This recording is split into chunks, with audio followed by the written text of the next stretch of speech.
Welcome to Game & Grains, the whiskey gaming channel. I'm your player one, Richard, and today we are going to be doing a blind. Now, not just any blind, but one that was shared with me from my good friend Randall over at Off Topic Whiskey. Now, if you know anything about that channel, then you know that he does some pretty amazing blinds. So it's almost guaranteed that these are going to be some incredible whiskeys. So grab your controllers, pour yourself a dram, and let's get into it.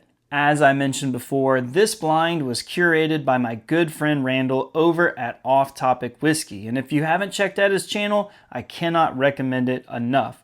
This man does all sorts of things, from blinds to bottle reviews, deep dives into distilleries, various grains that go into making up whiskeys. He has his own podcast where he talks about all sorts of topics, interviewing influencers and master distillers.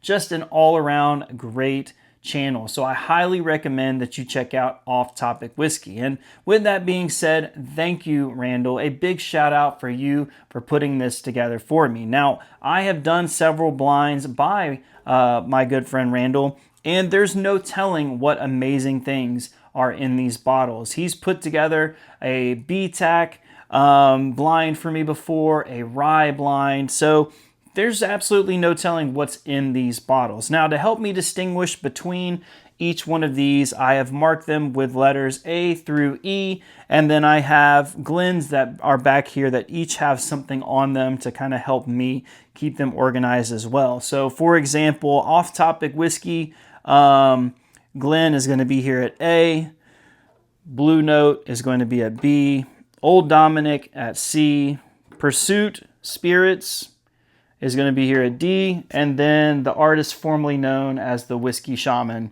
is going to be here at E. So enough talking, let's go ahead and dive right into each one of these. As we go along, I'll give you the different tasting notes, and then hopefully at the end, or maybe even midway through, we can pick out something that's setting these or linking these all together. So first on number A, what I notice about this here in the Glen, and it may be a little bit harder for you to see, the light's kind of making it look a little bit more amber, but this one has a lighter complexion or appearance to it compared to many of these others that are here in the glass. As I'm looking at the legs, they are kind of slowly coming down. They look very thick, very viscous. They're holding on to the glass pretty good. So let's get in on the nose. So right off the bat, it is very light. And I'm getting notes of floral, spices, but they're very faint. So this leads me to believe that this is going to be some sort of rye. With the faintness of it, I'm assuming that it's going to be something that's going to be at a lower proof.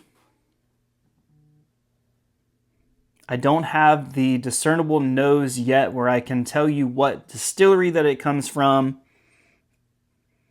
but I definitely feel, I could say with a lot of confidence that this is going to be a rye. So let's get in on the palate or the taste. Cheers.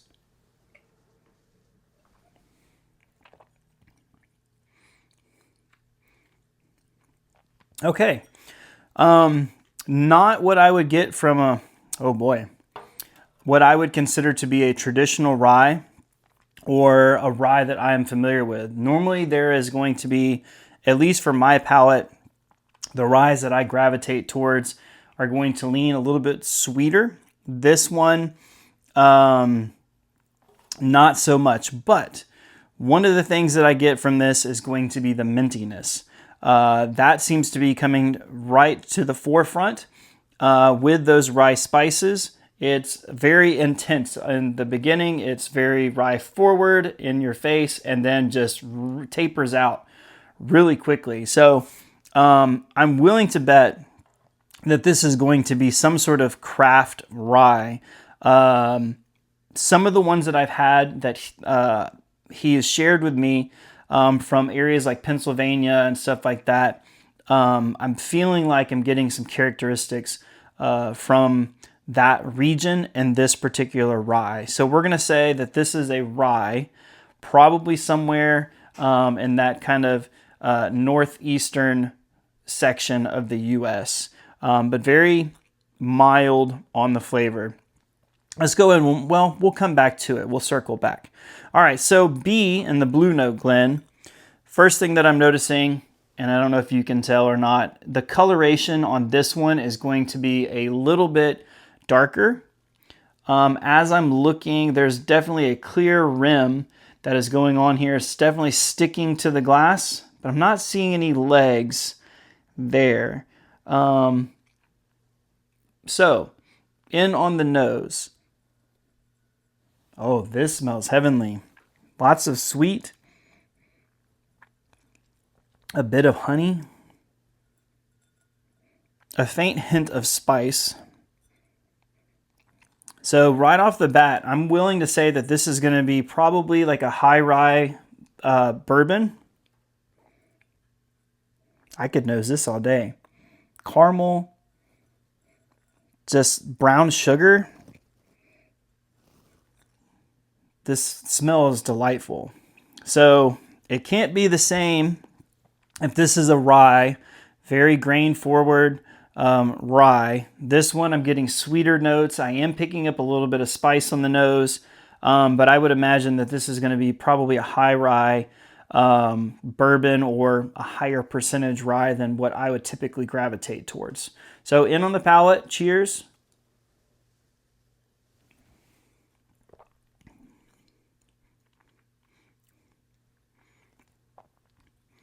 Okay, I will go ahead and preface this with my palate is not where I would want it to be.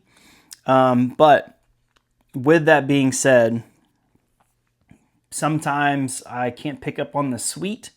So I feel like I'm missing out on that here, at least from what I was picking up on the nose. But I do get a faint sweetness, but I'm getting a lot of earthy tones to this, a little bit of grain. I do tend to get this on something like a Frey Ranch or a weeded bourbon. Just a lot of earthiness. Sometimes with like heirloom corn or something like that. Those are notes that I pick up there. As I'm talking, I feel like I'm breathing a little bit of heat, so a little bit more proof to this compared to this guy here. And with the darker color, it leads me to believe that this is probably an older whiskey. So we're going to say A is going to be a rye, whereas B for me is going to be a high rye bourbon. Lots of grain, earthy tones that are going to be there. All right, on the Old Dominick Glen, so this is C. This is not like those at all. For me, very faint nose. The first thing that I got, and this could just be my nose playing tricks on me, was almost like Sprite.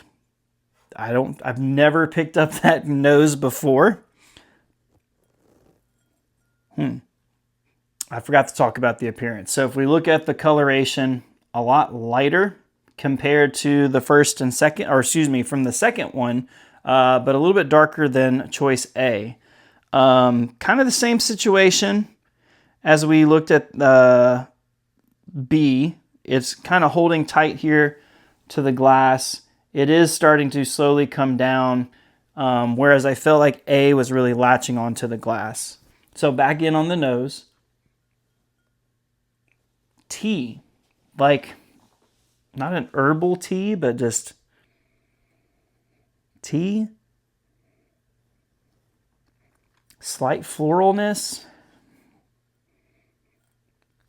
That leads me to believe that it's got to be a rye, right? Very faint. No oakiness. Nothing like punch you in the nose, honey or sweetness. I am getting a little bit of that grain note that I was kind of describing there on the nose. But let's go ahead and get it on the taste. Cheers.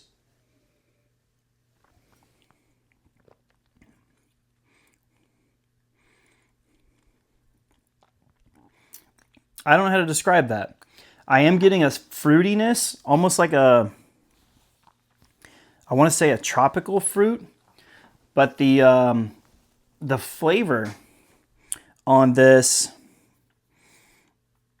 isn't something that is familiar. Like this one, I can tell that there's some rye notes there. This one, I feel like I'm getting some of the sweet notes that I would get from a bourbon with some rye there. This one's just different.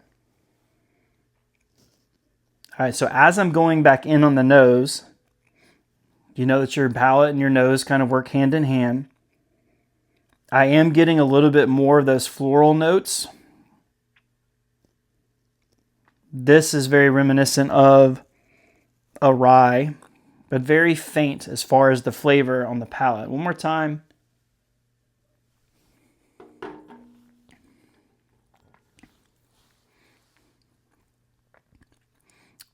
Very mild, slight tropical fruit, maybe some lemon that is there. The only whiskey that I've had that I get that citrus note is going to be Pursuit United, which their ryes, their low proof ryes, give you a slight citrus note, almost like a citrusy pastry note. So I'm going to say this is probably a rye as well. All right, 3 down, 2 to go. On to D. Coloration is a little bit darker. If I had to rate it as far as color goes, 1, 2, 3, 4. So I'll let you take a look there. Probably looks all the same on the screen. As we swirl it around, very thin bead going around, slowly starting to seep down. All right, let's get in on the nose. First thing that I got with this one was a brown sugar, or like almost like a buttercream. Very sweet. Almost like a cola. But now that I'm going back into the nose as I'm higher in the glass, a faint scent of that, like, I would call it like eucalyptus, piney note. So very faint rye nose. So in on the palate, cheers.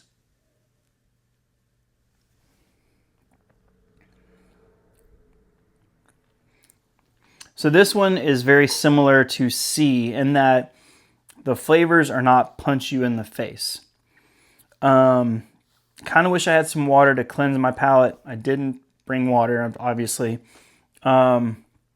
This one, I'm getting a lot of those earth tones that I picked up here in B with a faint earthiness. Not earthiness, floral notes. This one leans a little bit more towards what I would consider to be a pine or eucalyptus. As I'm going back in on the nose, those notes of that pininess, what I would associate with a type of rye, seems to be really standing out to me. So right now the consensus is based on 1, 2, 3. These are ryes. This is the outlier for me. So we got one more left. Let's see if we're continuing on with that same trend of rye. And if this one leans that way, then we're going to just kind of void this one out and say that that is what these have in common. Now, I'm not picking up anything that's going to be similar amongst the 4 that I've tried so far. I got earthy tones on B, where I got citrus on C. Here I got more eucalyptus. I did get slight earthy tones that I got here in B, but nothing that's really standing out as far as like a commonality other than it feels like there's some sort of rye. All right, so in on E. Now this one I would say is probably the second darkest, right behind B. Do a little swirly swirl for you all, and you can see the coloration here. Very thin band on the top. Legs are starting to come down. I don't know what that means. Everybody else talks about it, so. All right, so in on the nose. Oh my. This one's very like raw corn. No sweetness. or an oat. Some sort of grain that I don't really pick up on a lot of bigger distilleries. This is nice. There's some sort of oat there, or grain that's coming to the forefront. Not a lot of sweetness. And in fact, saying oat, I'm not sure if y'all are familiar with Koval coming out of Chicago or the Illinois area.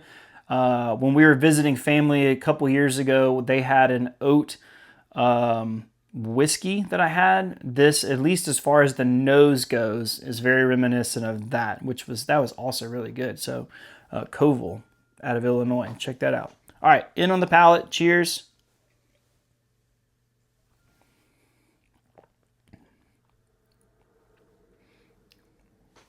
Different, very different, very grain forward with whatever grain is there. I picked up corn before, that raw corn, and now as I'm thinking about it, I really feel like maybe that is what I'm picking up. Not a lot of rye spice. In fact, I don't get really any rye at all. There's got to be a second or third grain, or whatever the third grain is. Maybe they've removed the rye, put an oat there, so it might be a mash bill of like a corn, oat, and malted barley, something like that. But it's very just raw corn, oat that I'm picking up, or maybe that malted barley. But that one, out of the lineup, I would say B and A, if I had to pick a favorite, would be these two. Now, as far as the commonality amongst the group, I don't really know. We'll go through, I'm going to sample them. I'll probably fast forward through these and then just kind of give you my thoughts here at the end. So I'm going to go through these and then we'll talk about it in just a second.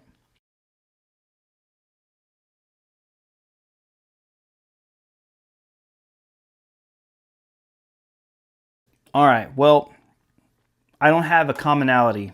I have rye, high rye bourbon or bourbon, two other ryes that are very distinctly different from this one, and then this one that feels to me like a raw corn or some sort of secondary grain other than rye. So other than just sitting here trying to dwell on it, we're just going to dive into these and see if we can find some sort of commonality amongst them. So we're going to go ahead and reveal the tape and see what the common theme is here.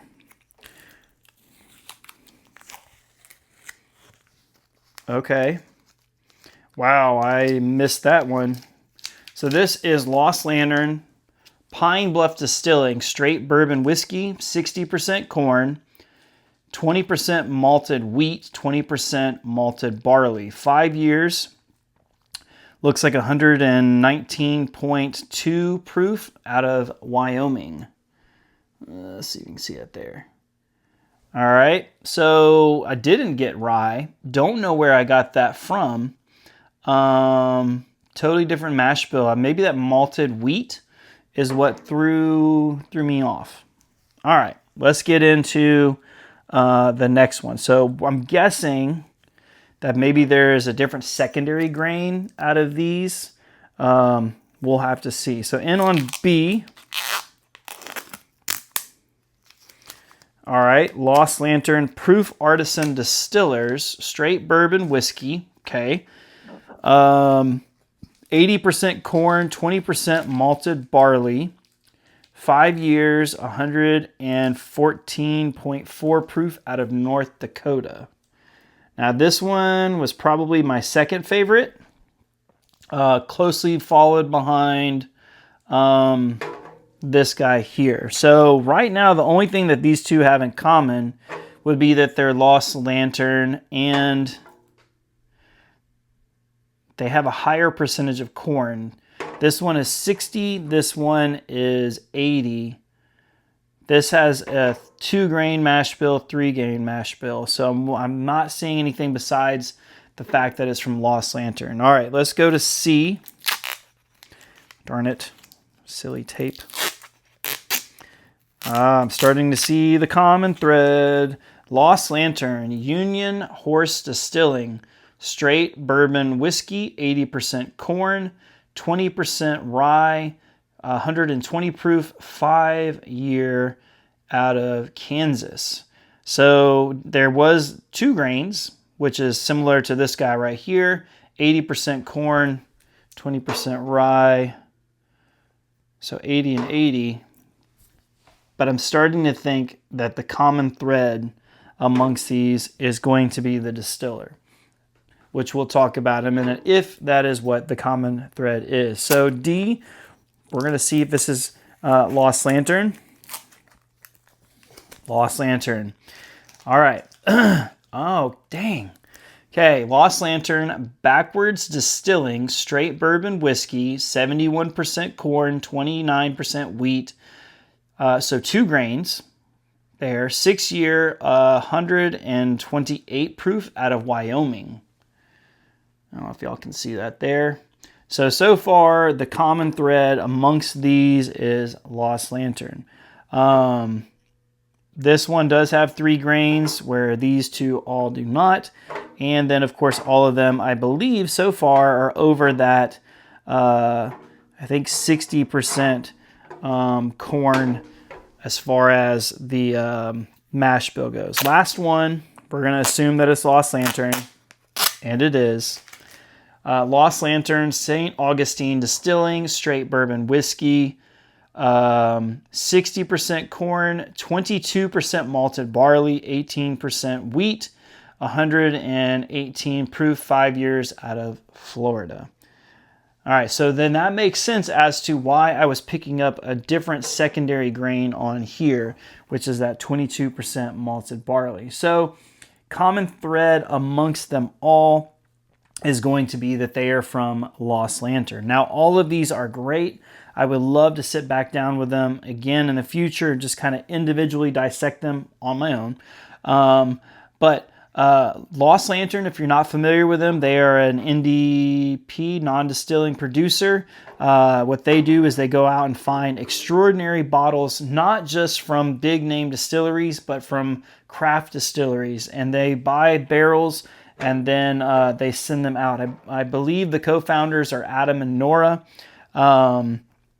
I have tried, well, no, actually, I think this might be the first time that I've had anything from Lost Lantern, but I've heard lots of great things from them from several different YouTubers and influencers.